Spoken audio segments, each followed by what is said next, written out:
En esta hora agradezco a todos los que escuchan estos mensajes, esperando que sean de grande bendición para sus vidas y que aumente su conocimiento en Dios.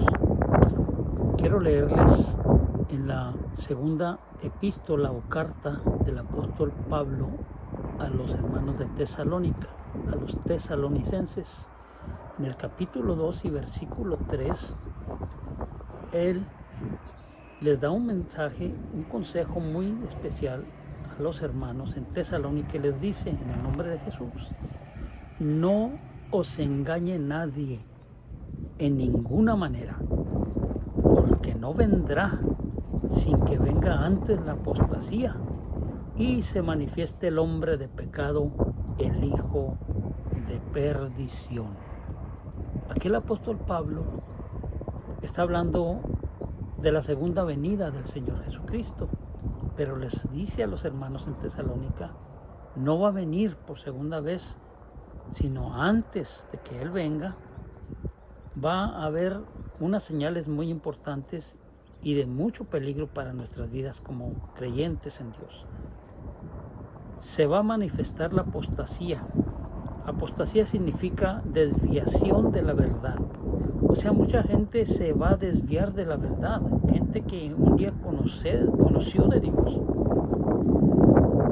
Y esa gente que se desvía, cae en apostasía, se manifiesta como un hombre de pecado, como un hijo de perdición. ¿Por qué? Porque fue un hijo de Dios, que Dios rescató, que Dios aceptó, se entregó a Cristo un día y empieza a caminar, pero ignora las escrituras, ignora el poder de Dios, y eso es muy importante. Entonces Pablo, advirtiendo a los hermanos nuevos que venían a creer en el Señor Jesús, les advierte y les dice que nadie los engañe en ninguna manera, porque se va a manifestar antes de que Cristo venga, se va a manifestar el hombre de pecado, el hijo de perdición. Y eso, hermanos y oyentes, es muy importante que nosotros lo tengamos siempre en nuestra mente para cuidarnos, porque el apóstol Juan también, en su segunda epístola del apóstol Juan, segunda de Juan, en el capítulo 1 y el verso 7, también hablando de los últimos días, de los últimos tiempos antes de la venida de nuestro Señor Jesucristo, les dice en el verso 7: porque muchos engañadores son entrados en el mundo, los cuales no confiesan que Jesucristo ha venido en carne. Este tal, el engañador es, y el anticristo.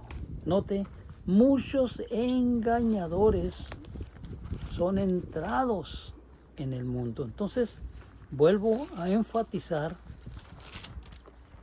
es muy importante estar bien documentados en la palabra de Dios, estar muy bien estudiados, vamos a decir, en la palabra de Dios, porque había muchos engañadores y hoy en día es lo que vemos, muchos engañadores.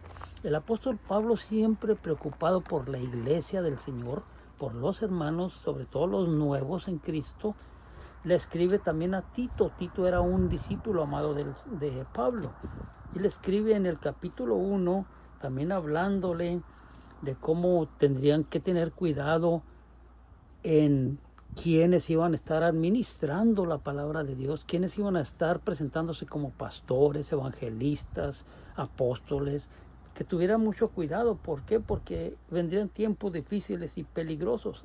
En Tito, vuelvo a repetir, capítulo 1, en el versículo 10 les dice: porque hay aún muchos contumaces, habladores de vanidades y engañadores de las almas, mayormente de los que son de la circuncisión. O sea, les está hablando muy claramente. ¿Por qué? Porque hay muchos engañadores contumaces. ¿De qué se refiere? Si vemos los capítulos anteriores, en el verso 5, por ejemplo, dice Pablo: por esta causa te dejé en Creta, para que corrigieses lo que falta y pusieses ancianos por las villas, así como yo te mandé. el anciano tenía que ser de esta cualidad. El que fuere sin crimen, marido de una mujer, que tenga hijos fieles, que no estén acusados de disolución o contumaces, porque es necesario o menester que el obispo sea sin crimen, como dispensador de Dios, no soberbio, no iracundo, no amador del vino, no heridor, no codicioso de torpes palabras, sino hospedador, amador de lo bueno, templado, justo, santo, continente. Y luego dice el verso 9, retenedor de la fiel palabra que es conforme a la doctrina, para que también pueda exhortar con sana doctrina y convencer a los que contradijeren. Entonces, nos damos aquí cuenta de la importancia, repito y enfatizo, de estar bien documentados, porque vendrían a manifestarse muchos habladores, pero habladores de vanidades. No hablan de la palabra de Dios. Tienen que usar el libro santo, que es la palabra de Dios, para nosotros los oyentes ir guiándonos conforme nos están hablando, pero en la palabra de Dios, no en los hombres.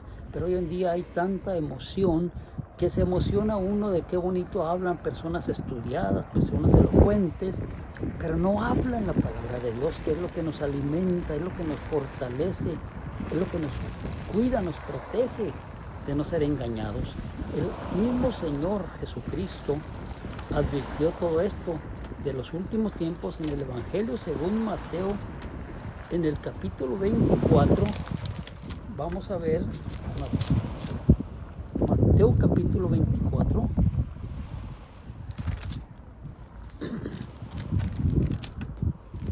Y en el mismo verso 24, el Señor les advierte, está hablando también de su segunda venida y les dice, porque se levantarán falsos cristos y falsos profetas, y darán señales grandes y prodigios, de tal manera que engañarán, si es posible aún, ¿a quién? A los escogidos. Fíjese bien. Darán señales, grandes prodigios, o sea que traen en un engaño. Hacen cosas que parece ser que son de Dios, pero no son de Dios.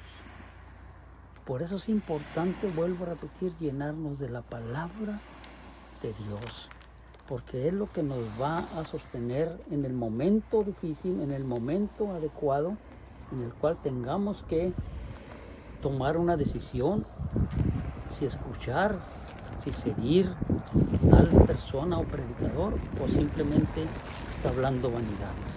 Yo le invito a que se llene o nos llenemos de la palabra de Dios. Para eso está el libro santo de Dios, para que lo leamos.